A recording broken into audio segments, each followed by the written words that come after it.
4 years ago, I graduated during one of the weirdest times in history, 2020. Yup, right during COVID. I remember waking up at 8 p.m., playing Half-Life, and then my mom coming into my room and congratulating me. People hate 2020, but honestly, I do miss the time. Anyway, I had the idea for this video ever since I graduated, around April 2020. This was the only thing I managed to create, as a rough draft. And you can see the early Barty Kitsch. I had no sense of direction, but yeah, school is broken.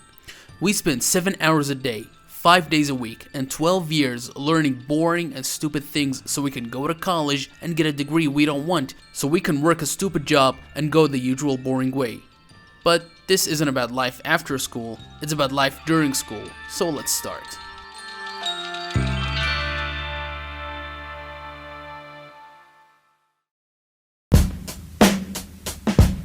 Let's start with students. You are a student. Students can make or break a school experience.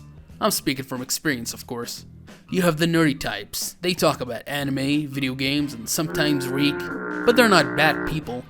Then you have the bullies, scum of the school. They're not beating you because you're cringe. No, they're beating you to prove they aren't cringe, which proves that they are cringe. You have the class clowns, honestly the ones who make school very tolerable. They make stupid noises or bring out their inner dreamy ball in the hallway. Or when the teacher leaves the classroom and end up putting the whole classroom in trouble. And of course, there are the athletes, the so-called gods of school, who get away with almost anything because they're representing the school in sports. And nothing says school spirit like CTE, sprained ankles, and of course, a bum knee. But hey, God forbid you have personal freedom, as some will be offended by it. I personally came across fights and bullying a lot throughout school because of it. But hey, it's okay, because it's school spirit. Woohoo! Teachers, like students, have a huge influence on how we experience school. A great teacher can make even the worst subjects enjoyable, while a bad one can turn your favorite class into a nightmare. You like science? One bad teacher can make you despise it forever. Hate math? A chill teacher might actually make you somewhat tolerate it. Shout out to our 11th grade biology teacher, my homie man. But our 10th grade biology teacher? Yeah, hope you're rotting in hell. But teachers can be insufferable. Like, seriously, miss me with that, the bell doesn't dismiss you, I do, nonsense. Or when you need the bathroom and they don't let you. Why not? Then they pull out the excuses. If you wanted the bathroom, you could have gone during lunch. And missed the short-ass lunchtime? It's not my fault my body doesn't need the bathroom during lunch. And even if, the bathroom is crowded during then. I need the bathroom now. Can I go to the bathroom? I don't know, can you? I don't know, can you shut the hell up and let me empty the septic tank? As much as we might complain though, teachers deserve some kind of respect for being underpaid for all the work they do, maybe not the whiny insufferable ones. Anyway, next point.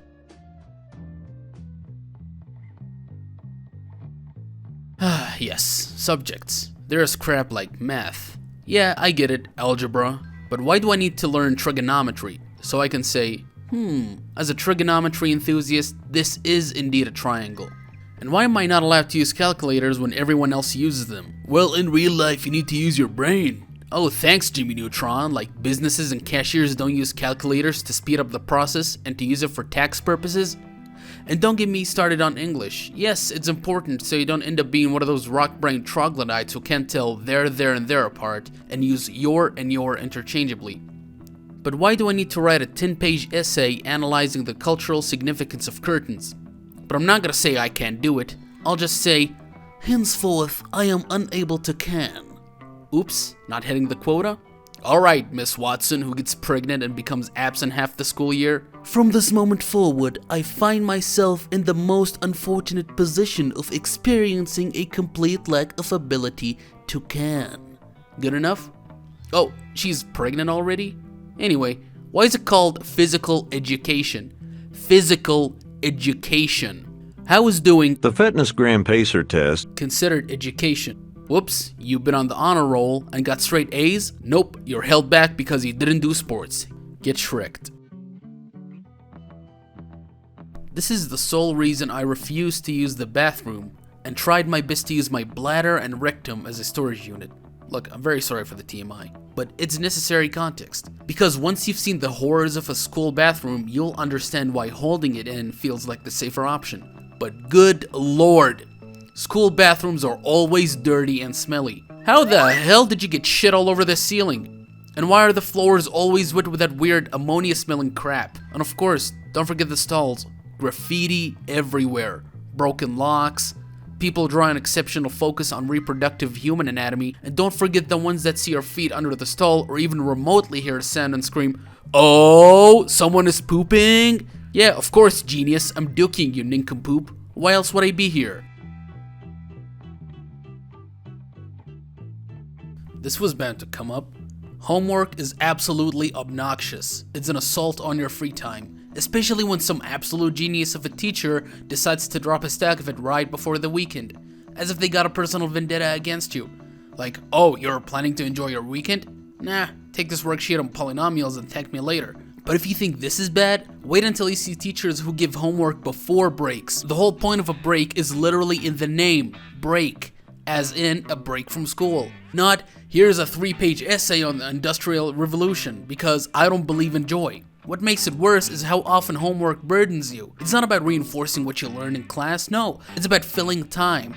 Half the assignments use things not provided in the book, so you're left confused and wondering if mitochondria really are the powerhouse of the cell. Sure, they say it's to build discipline or prepare you for the future, but honestly, it's just a burden more than anything else. Oh man, nothing works up an appetite like a few hours of absolutely important life skills such as geometry. So it's time to eat and relax for a bit. And oh my good lord, they serve you nothing but slop. Sure, sometimes you'll be so hungry you wouldn't care, and other times they'll manage to make something actually kinda decent. But usually flavor fatigue from the visually appetizing but cardboard flavored pizza will hit you hard to the point that it doesn't even matter. Does anyone else feel like lunchtime is just too short? By the time you sit down, you barely have enough time to eat, much less actually relax. Standardized tests are just a fancy way of setting kids up to fail before they've even figured out what they want in life. At 16, you're expected to take tests like the SATs that can determine your future. But how can you know what you want to be at that age? Ask me when I was 6, I'd say firefighter. At 14, social studies professor for some reason. At 16, game developer. Now, I have a dozen goals. I don't even know what I want to be. These tests force teenagers into pressuring situations that make them take choices they may or may not be ready for. It's unfair and stressful.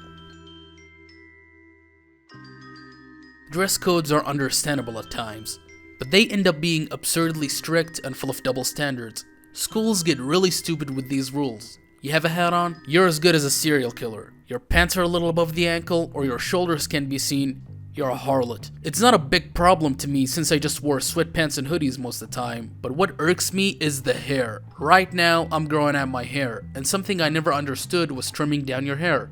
Why? They pull some random excuses like, oh, it's lice. Sure.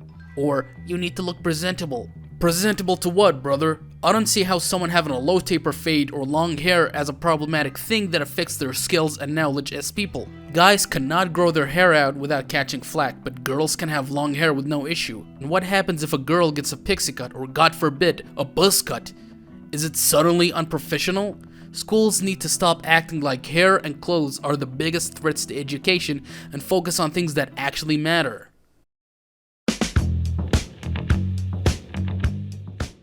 Now, I know I'm negative a lot, but I'm feeling a little generous today. First, value students, not just the report cards. Give kids important things to learn, like budgeting, job preparation, or taxes. Sure, students would still zone out because taxes are boring, let's be honest. But at least that's something you would need to use. Compare that to geometry, which is only useful if you're like, an engineer or an architect. Filing taxes is something everyone has to deal with, and if you mess it up, the IRS does not give a damn. Teach kids to learn, not just to memorize. Make lessons fun and interactive instead of endless and boring. Shorten school days, give students more choice in their subjects and what they want to learn. And reduce the reliance on homework. Look at Finland for an example. They have 3-hour school days, no mandatory homework, and they respect students' free time while actually letting them choose what they want to learn. Something can be learned from them, and I honestly believe that's a very great system that should be followed and made into the norm around the world. And there you have it. I want to wish you all a Merry Christmas, Happy Holidays, like, subscribe, leave a comment, join the Discord, and I'll see you all hopefully soon. This is Barty, and I'm signing out.